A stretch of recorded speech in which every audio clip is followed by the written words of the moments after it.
Okay, good morning from my side. I'm glad to be here and have the opportunity to speak to you live on this sunny day in Bavaria. As Robert said, I have chosen as the title of my presentation, New Insights, Old Myths, the true story of the history of sun protection. And he also mentioned what is the reason for this special choice, because after I have finished my professional career in the cosmetic industry, and some of you may know me as the president of Symra's Cosmetic Ingredient Division, I have started a second career. I went back to university to study history of science and technology. My doctorate is about the history of the sun protection factor with the subtitle Deceptive Security. These presentations today are an excerpt from my doctorate on the history of sunscreens, which I'm working on under Beate Teransky at the Department of History of Science and Technology at the University of Stuttgart. The history of sun protection is a recurring theme, and publications are being written about it. The most recent publication on this topic is by two English physicians and is entitled The History of Sunscreens, an Updated View. So this is about the history of sunscreens. Unfortunately, many of the authors fall for old myths again and again and simply copy information that was once put wrongly into the world. It is indeed gratifying that a lot of natural scientists repeatedly have taken up the theme and have told the story about the genesis of sun protection. Unfortunately, a complete false picture emerges when the context in which a particular event takes place is disregarded, or the past is not embedded in the social and cultural situation of that era. It becomes particularly bad when only digital databases are checked with English keywords, and it is left to the computer's algorithm to identify the relevant informations. The narrative of the emergence of light protection is more than putting together a string of facts and figures.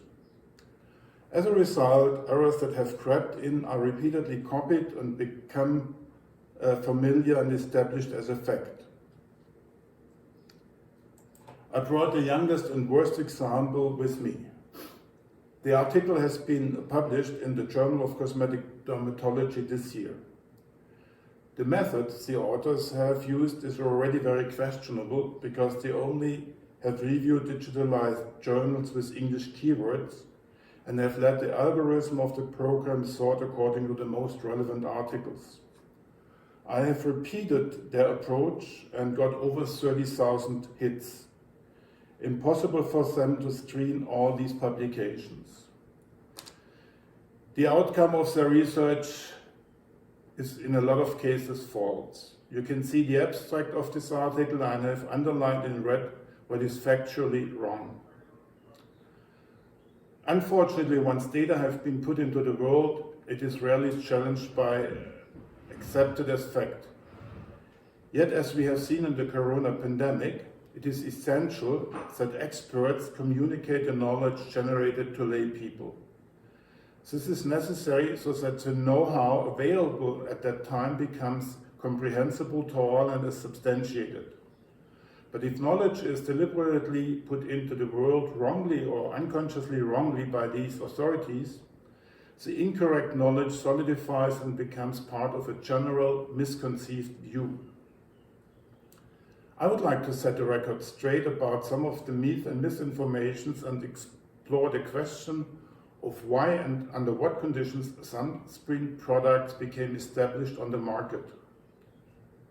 First of all, we have to realize that the genuine skin color of the species Homo was black after he lost his protecting fur. The melanin pigment protected him or her to a certain extent of the dangerous sun rays. But even black people realized when they stayed too long in the sun, the next day they had to develop a sunburn. They wore fur of hunted animals, not only for protection against cold weather, but also as protection against sun rays. After the invention of spinning and weaving, clothes were used for protection. The women wore sari and the men toga. The head was covered with white-brimmed straw hats or turbans. Tarbush or wigs were used. The desert tribes of the Bedouins wore widely fleeing clothes called burnous. In Egypt, the djellaba, a voluminous floor-length dress, or the haik, a shawl that is worn by men and women, was known. The farmers and shepherds living in the east bank of the Nile immigrated from the north about 2,000 years ago and were too fair-skinned for these latitudes. But they made up for this with clothing that protected them from the sun. The Tuaregs covered their face with a scarf. People had developed fair skin thousands of years ago while migrating from the extremely sunny parts of Africa to the north.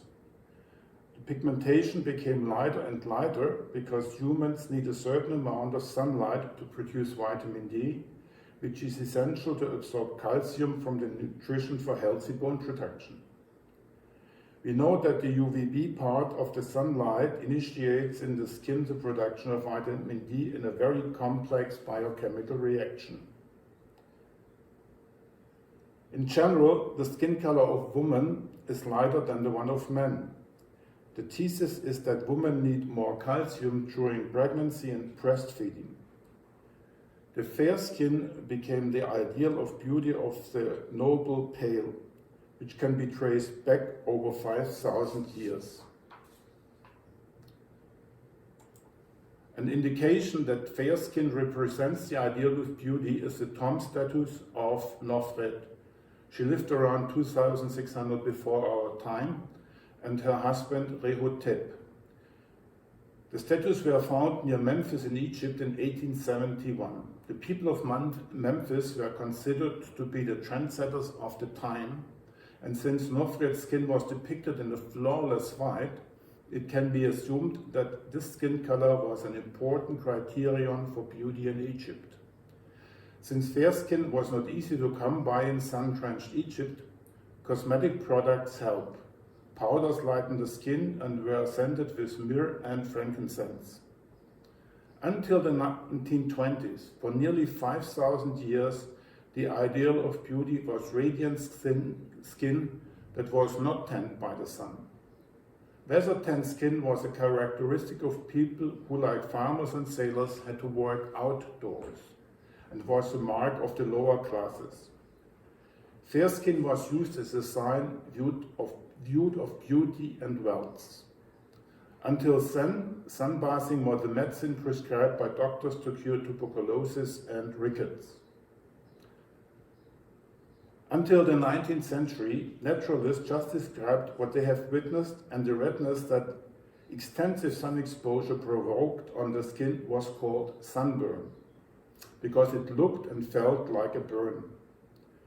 The English physician Robert Villen called it in his book, published in 1808, eczema solare.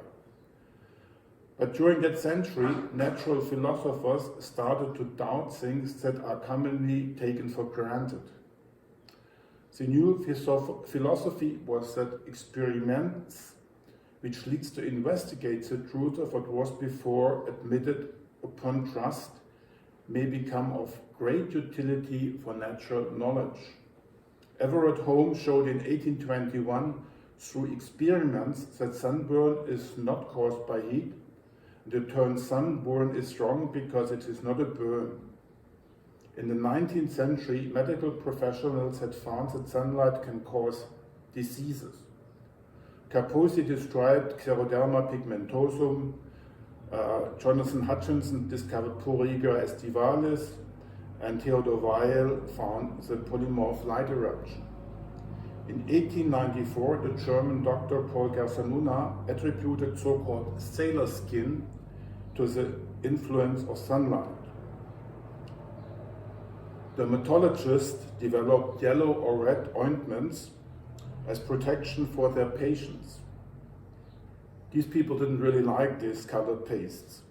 Therefore, at the end of the 19th century, a systematic research started to find transparent ingredients that could be easily incorporated into creams or lotions and protect from the dangerous sun rays. So this is when the story of the commercial sun protection begins. The first systematic investigation in the search of ingredients that absorb UV rays has been started by the German pharmacist Karl Mannich shortly after his rehabilitation in 1907. His job was successful and he applied together the chemist Franz Zernig for a patent in the USA with the simple title light filter. The substances protected by the patent were particularly suitable for protecting textiles, paper, oil paintings, but also human skin from sunburn. A comparable patent was awarded in Germany to the company Kopp and Joseph in 1911. The patent on ingredients were coumarin derivatives, and that the coumarin ring is substituted by one or more of the simple color deepening groups, OH groups or NH2 groups. Kopp and Joseph put the patented compounds in their Ceozone brand, which was already on the market as sun protection products. Ceozone and Ultrazone are likely to be the first commercial sun protection products which contain a substance that blocks UV rays and which, applied to the skin, was transparent.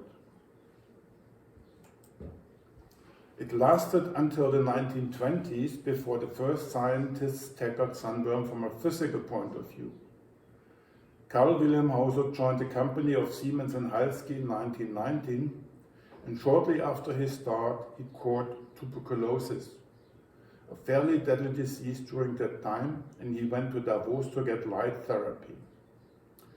There he noticed that long glacier hikes of several hours in the afternoon in the burning sun were without consequences, while a few days later a short stay in the snow around noon caused severe sunburn.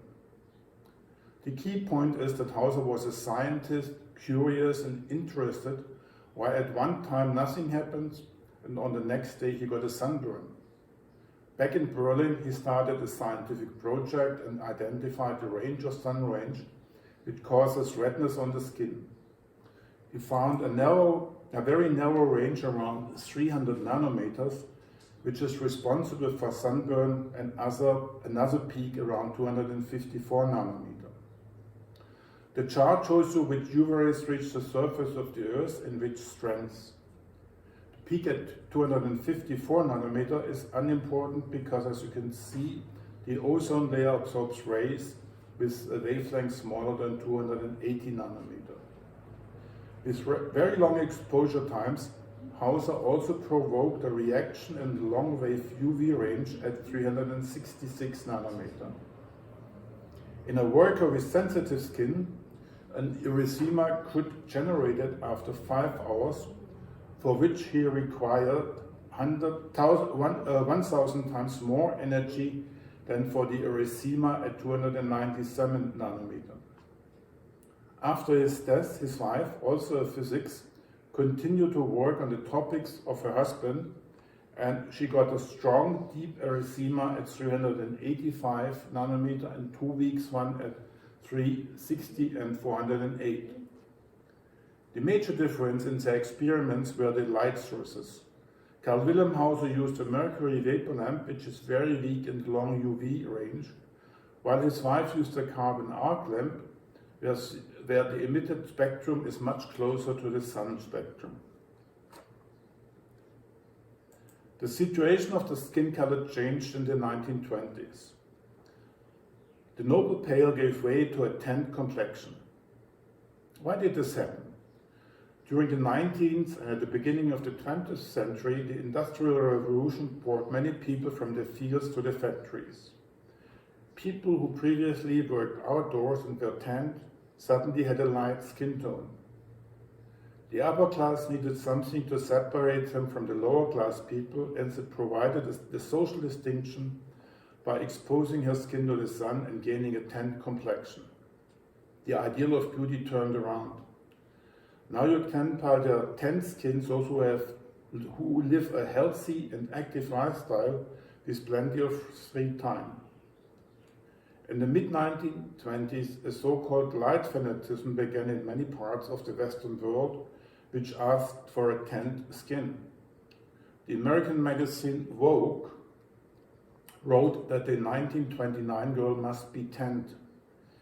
In a 1936 cartoon, a white-skinned newcomer on the beach is told that it will take a few days before she will look like her friends. The caption says, "Don't worry, darling, you'll look quite respectable in a day or two."